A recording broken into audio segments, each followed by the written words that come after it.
Sobat Akuntansi semuanya. Selamat datang di podcast Departemen Akuntansi kali ini. Tentunya di segmen Aksara Akuntansi bersuara. Wah, pasti dari Sobat Akuntansi sudah tidak sabar untuk mendengar sesi diskusi yang kedua dari mahasiswa berprestasi Departemen Akuntansi ini.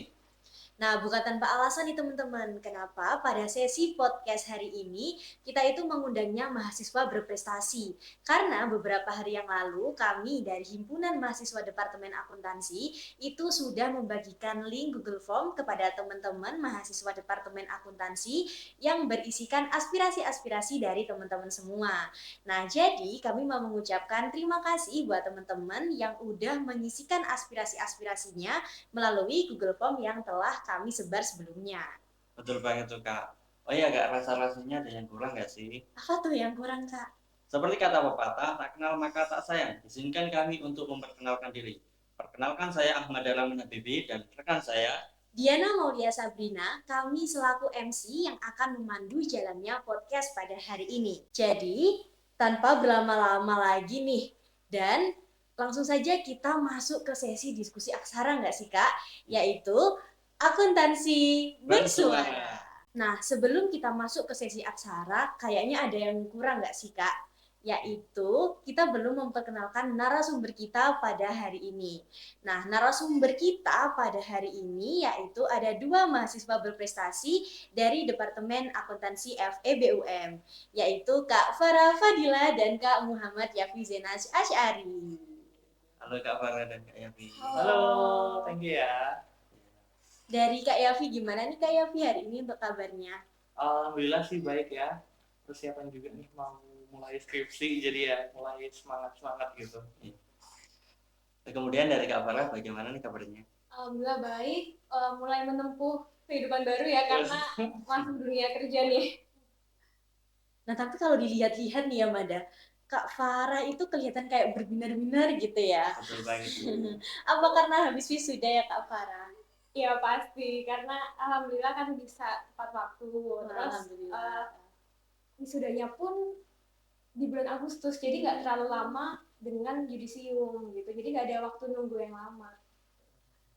Ya, wah, kami mau ngucapin selamat nih kepada Kak Farah ya, karena udah wisuda nih teman-teman di tahun ini. Selamat ya. Kalau boleh tahu nih dari Kak Farah dan juga Kak Yafi. Nah, untuk akhir-akhir ini itu kesibukan dari Kak Farah dan juga Kak Yafi itu apa sih Kak? Mungkin bisa dari Kak Yafi terlebih dahulu. Oke, aku dulu ya. Jadi kalau kesibukanku akhir-akhir ini mungkin lebih ke arah pertama, karena aku lagi di organisasi juga di bidang mahasiswa Fakultas Ekonomi dan Bisnis. Terus juga paling ngikutin beberapa kegiatan-kegiatan, bantu-bantu di kantor selama karena udah mulai masuk semester 7, jadi otomatis sudah mulai fokus ke skripsi sih kalau aku kayak gitu.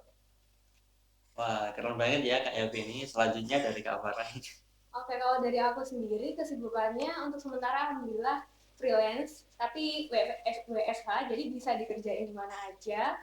Terus selain itu lagi cari-cari kerjaan juga yang offline sih, karena buat nambah relasi kan. Kalau WFH kan kita ya udah berpacunya ke laptop doang gitu. Terus bantu-bantu juga pengabdian dari DMF-nya dia. Nah, jadi seperti itu nih teman-teman, perkenalan singkat dari Kak Yafi dan juga Kak Farah.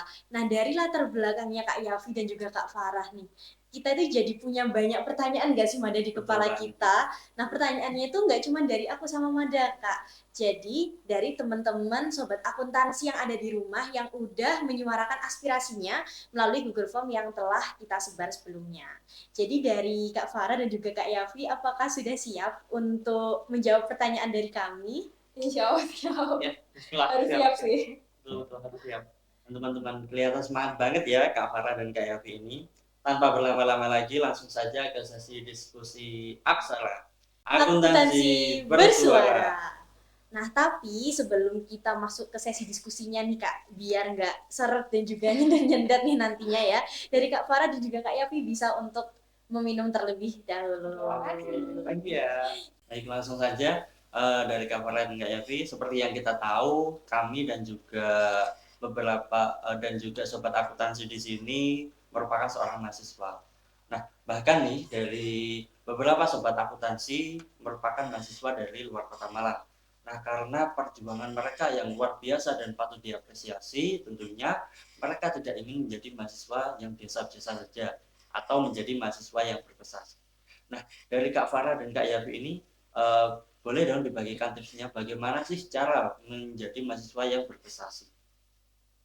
Oke, oke. Ini dari kamar dulu nih, Dulu mungkin ya. kamar dulu nih. Oh, Oke, kalau dari aku ya, mahasiswa berprestasi ini kan nggak melulu di akademik, ada juga yang non akademik ya. Kalau misalkan dari akademik sendiri, kalau tips dari aku, yang pasti jangan pernah bolos kuliah hanya untuk hal-hal main kah atau organisasi gitu ya. Kalau memang tidak sepenting itu, prioritasin kuliah. Jadi setiap pertemuan itu kalau bisa ya kita review materi gitu-gitu. Terus tugas pun kalau bisa tepat waktu karena untuk mengejar IPK yang tinggi gitu ya. Terus kalau dari segi relasi itu juga penting. Kita harus menjalin relasi. Salah satunya adalah dengan kita ikut organisasi.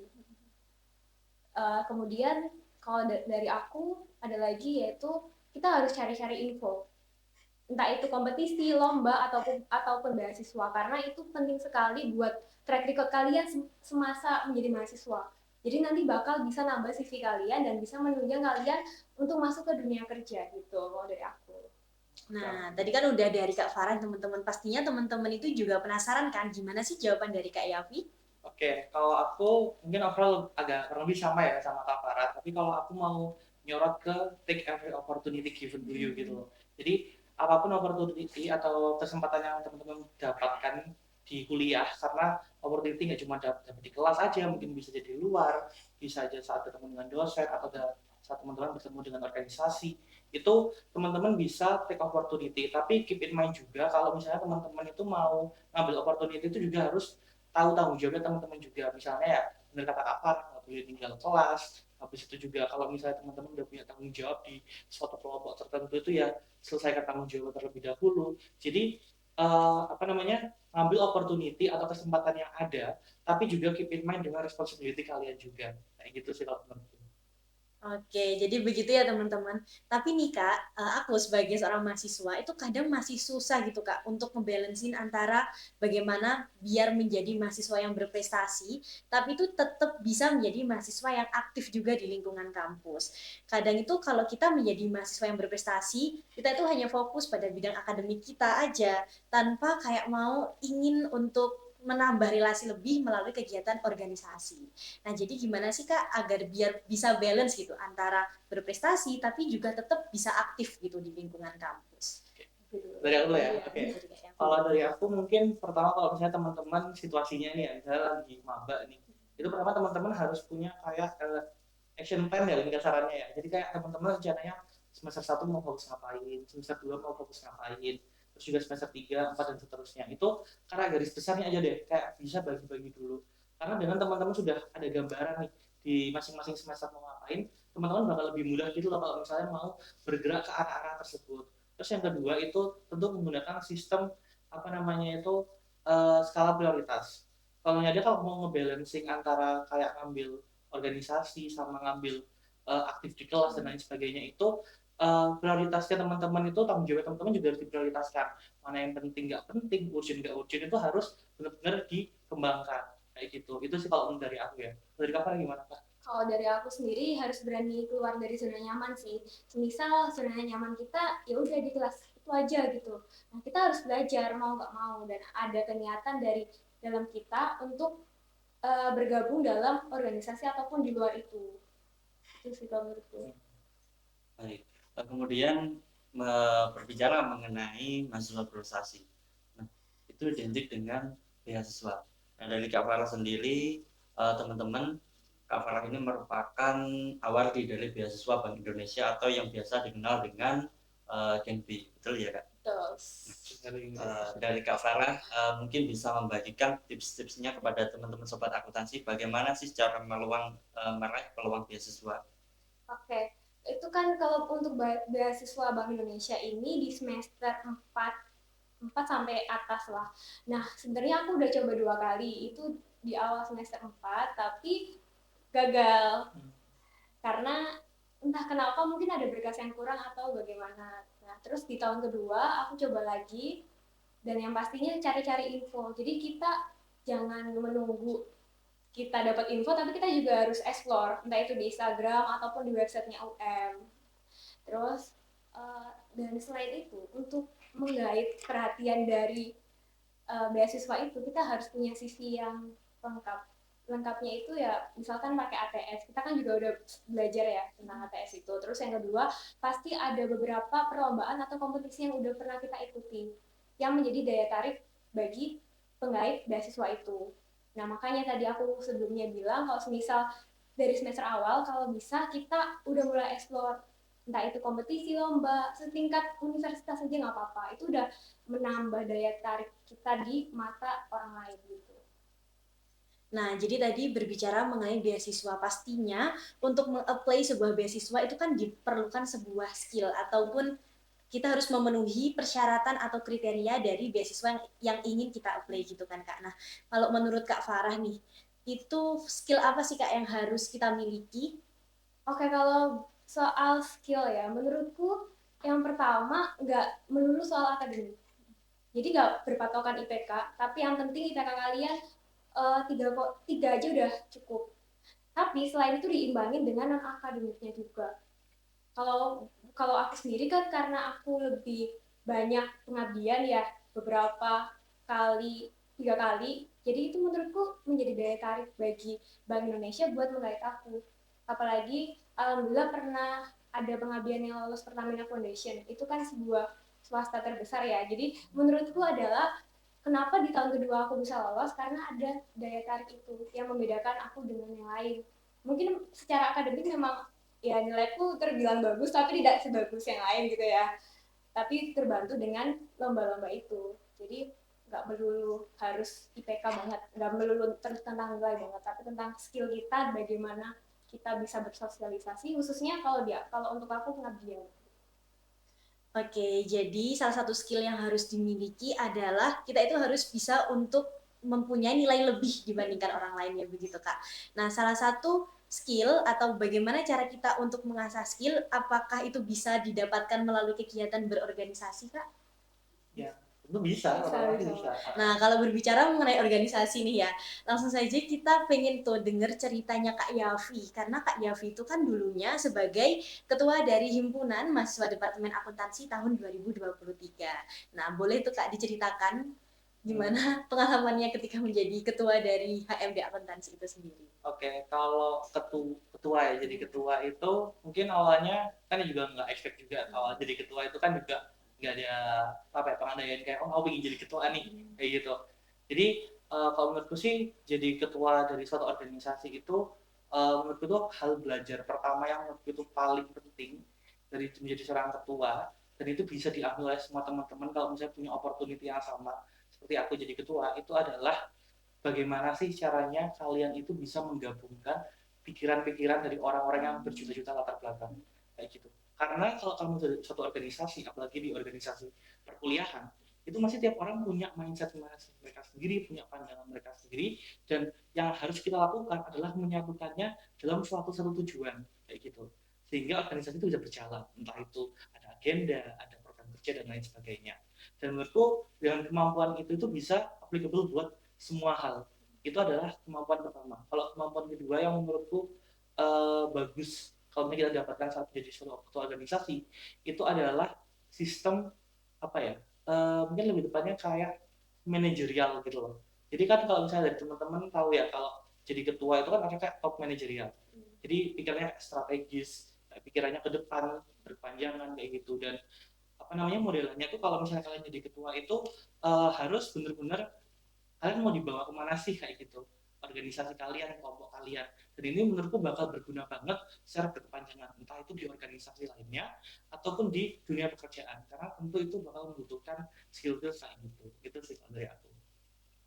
Nah, teman-teman, berbicara mengenai himpunan mahasiswa Departemen Akuntansi, tidak lupa ada sebuah agenda dari HMD Akuntansi yaitu PPK Ormawa. Nah, teman-teman, Kak Farah ini merupakan ketua dari tim PPK Ormawa tahun 2022 ya Kak, yang mencapai peringkat abdidaya di Bogor Kak. Iya, di IPB. Nah, dari Kak Farah sendiri Bisa dong diceritakan bagaimana sih ketika menjalani kegiatan PPK Ormawa? Oke, kalau buat PPK Ormawa ya, itu menurutku hal yang paling baru buat aku karena biasanya kan kita organisasi mindsetnya ya udah program kerja yang internal ataupun eksternal. Nggak pernah berpikir ada kompetisi di Ormawa gitu ya yang setara dengan PKM ataupun P2MB. Jadi di awal itu ya kita iseng ngajuin karena memang divisinya juga divisi penelitian dan pengembangan, jadi kita mengajukan dan alhamdulillah lolos. Dari satu UM itu ada 6 tim ya, Ya, 6 tim yang lolos. Kita menjalani program pengabdian itu dengan berdasarkan ilmu dasar banget karena kita belum ada istilahnya, nggak ada cutting atau yang bisa kita tanya kecuali dospem ya. Terus selang berapa jalan 5 bulan ya, 5 bulan itu jadi Abidaya adalah finalnya dari PPK Ormawa. Kalau di PKM mungkin teman-teman tahu Timnas ya, nah itu setara dengan Timnas. Dari proses itu belajar pengabdian, kita belajar buat sosialisasi sama masyarakat, terus belajar buat merealisasikan program yang kita buat di proposal, terus kita aplikasikan. Selain itu juga kita belajar untuk effort dari Malang ke Tulung Agung, PP gitu kan pasti.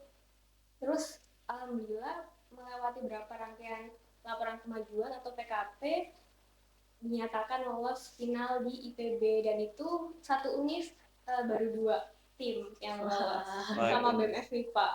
Iya.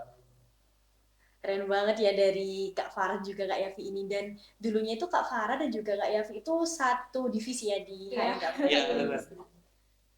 Jadi dulunya Kak Yafi juga ikut dalam kegiatan PPK Ormawa itu Kak? Ya, dulu aku juga ikut kegiatan PPK Ormawanya di yang HMD yang 2022 ya. Terus kan 2023 aku juga terlibat juga di PPK Ormawanya DMF pada saat Kak Farah juga menjabat di DMF. Terus juga tahun ini pada saat di DMF juga sekarang juga PPK Ormawa, dan ternyata Kak Farah juga ikut terlibat juga. Jadi kayak kasarannya itu berkutat mulu gitu di PPK Ormawa di pengabdian dengan orang-orang yang sama gitu. Itu mungkin karena kita sudah mempunyai kepercayaan ya, kepercayaan dengan satu orang, yaitu entah itu dosen atau teman, akhirnya kita bisa terus menjalin relasi. Nah itu pentingnya relasi adalah kita bisa menggait teman-teman kita untuk ikut berkompetisi gitu. Nah kalau boleh tahu nih Kak, dari kegiatan PPK Ormawa yang tahun 2022 itu, secara garis besarnya itu kegiatannya itu ngapain aja sih Kak? Oke, buat yang tahun 2022 itu kita berfokus ke pengolahan limbah kotoran sapi. Jadi di Desa Samar Tulungagung ini banyak sapi, ternak sapi, dan itu kotorannya melimpah tapi langsung dibuang ke sungai. Akhirnya kita menggagas untuk diolah menjadi pupuk padat, tapi karena kita adalah jurusan ekonomi ya, akuntansi, jadi kan harus ada keuangannya nih. Kita lebih mengedepankan bank sampahnya, ataupun kita kasih nama bank letong. Letong itu kotoran sapi. Jadi sistem menabung dari peternak berupa kotoran sapi ke BUMDes, terus nanti diuangkan, diakumulasikan gitu. Jadi konsepnya hampir mirip bank sampah, cuma kita menabung kotoran sapi gitu. Gitu ya. Jadi secara nggak langsung itu bisa membranding dari Universitas Negeri Malang itu sendiri untuk dikenal masyarakat, yang juga dapat membantu, diharapkan dapat membantu perekonomian dari masyarakat itu sendiri. Nah kalau berbicara mengenai branding nih, berarti secara nggak langsung dengan mengikuti kegiatan-kegiatan seperti itu tidak hanya dapat membranding universitas saja, tetapi juga dapat membranding diri kita sebagai pelaku dari kegiatan tersebut. Nah, jadi berbicara mengenai branding diri nih Kak, bagi seorang mahasiswa, apakah seorang mahasiswa itu perlu memiliki branding diri yang baik, dan bagaimana sih Kak agar kita itu memiliki branding diri yang baik? Oke, jadi siapa dulu?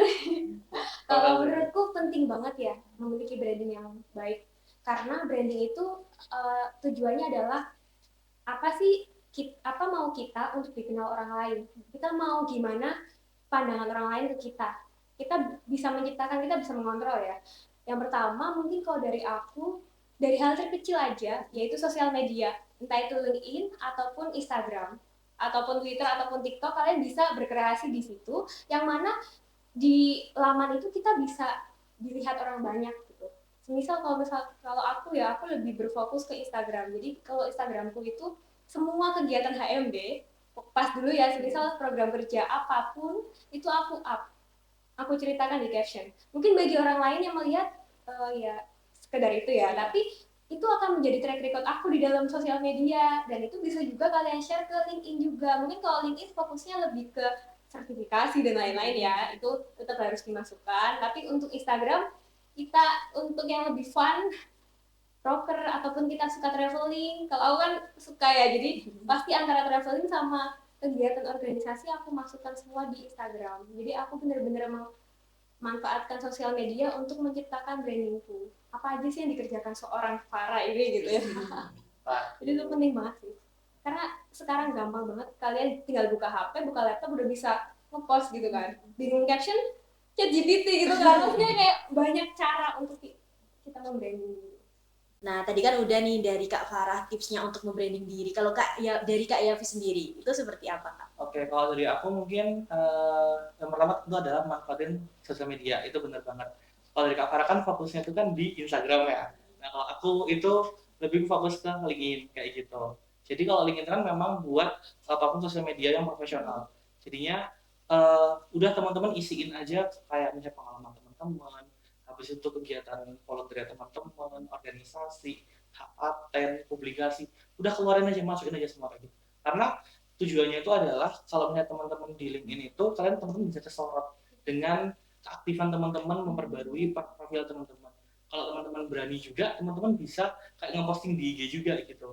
Kayak misalnya, oh habis melakukan kegiatan ini, oh habis melakukan proker ini, atau habis mengikuti lomba ini, kayak gitu. Dan menurutku itu tuh kayak investment gitu loh, karena satu saat nanti kayak bisa aja kayak recruiter itu iseng ngelihat apa CV kalian, terus pada saat ngelihat sosial media kalian, entah itu Instagram atau LinkedIn juga, oh ternyata memang orang ini seaktif itu kayak gitu, ini bisa nih kayak gitu.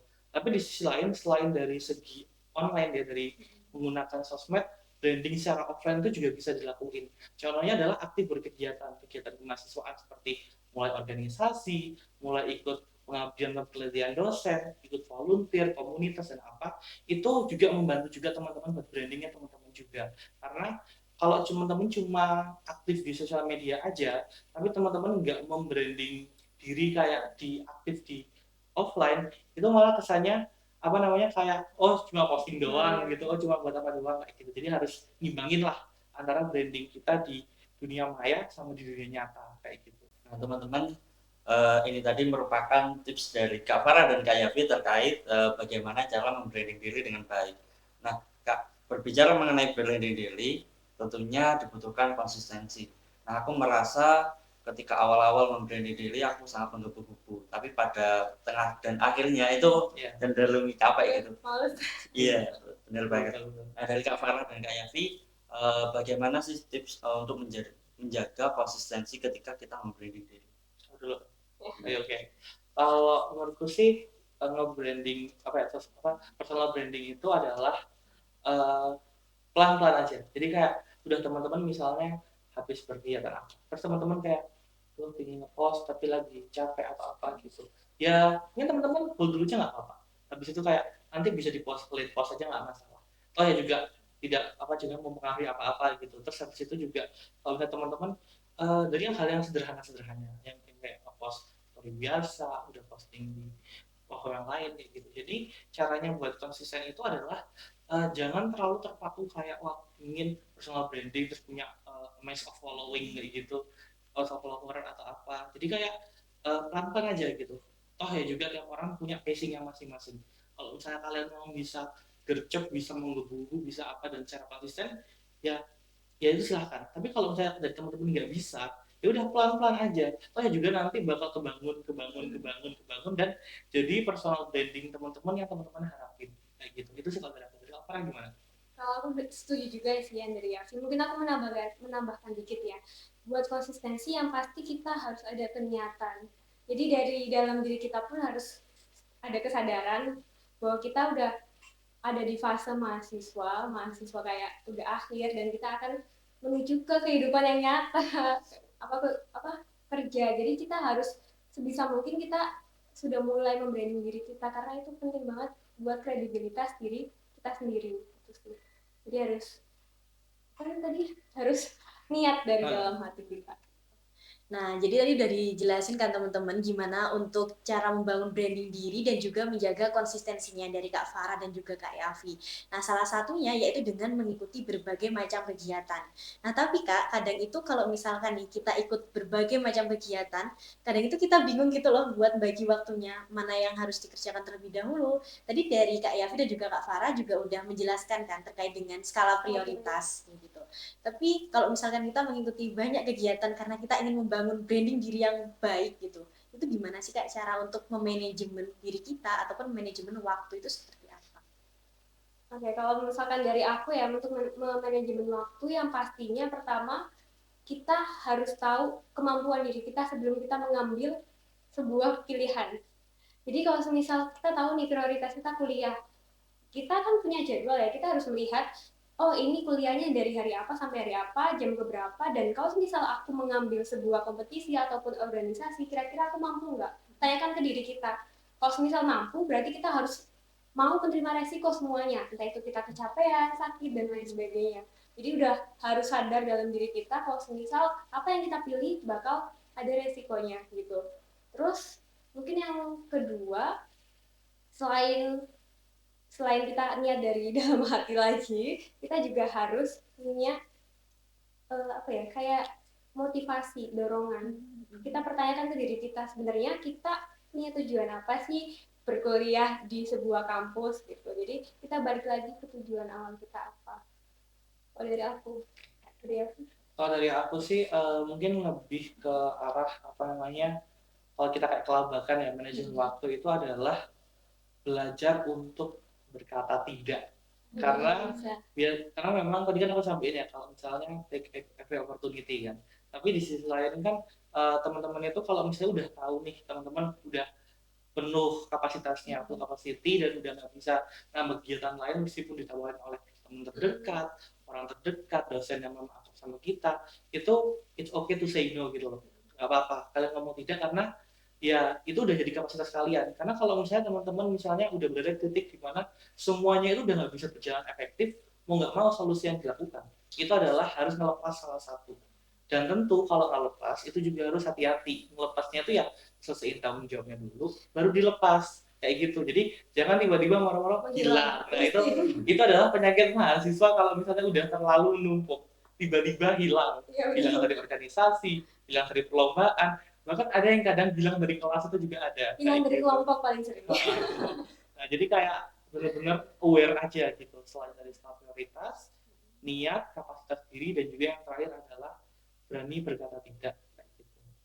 Nah, teman-teman, ini tadi merupakan beberapa tips dari Kak Farah dan Kak Yafi terkait branding diri dan juga bagaimana cara memanajemen waktu yang baik. Nah, wah nggak terasa ya Diana, setelah hampir 1 jam kita podcast dari mahasiswa berprestasi yaitu Kak Farah dan Kak Yafi, selanjutnya bisa ditarik kesimpulan. Yang pertama adalah ketika kita menjadi seorang mahasiswa, tentu kita harus memiliki sebuah tanggung jawab. Nah, dari tanggung jawab tersebut seorang mahasiswa yaitu untuk menjadi mahasiswa yang berprestasi. Nah, ketika berbicara mengenai prestasi, tentu kita ingin memanfaatkan prestasi tersebut untuk menjadi bantuan kita selama menjalani kuliah. Salah satunya adalah meraih beasiswa yang kita tuju. Nah, dari beasiswa yang kita tuju, dari pemberi beasiswa menginginkan dan meminta sebuah kompetensi dari calon penerima beasiswa. Nah, di sini teman-teman dapat mengasah soft skill terutamanya melalui baik di organisasi ataupun di perlombaan. Nah, yang mana dari mengasah soft skill itu secara tidak langsung itu dapat membangun branding dari diri kita itu sendiri ya Kak ya. Dan juga penting bagi kita tidak hanya membangun branding diri di awal, tetapi harus mampu untuk menjaga konsistensi dari branding diri yang kita bangun itu sendiri. Nah, jadi karena dari pertanyaan dari kami dan juga teman-teman serta aspirasi dari teman-teman semua itu sudah tersampaikan kepada Kak Farah dan juga Kak Yafi.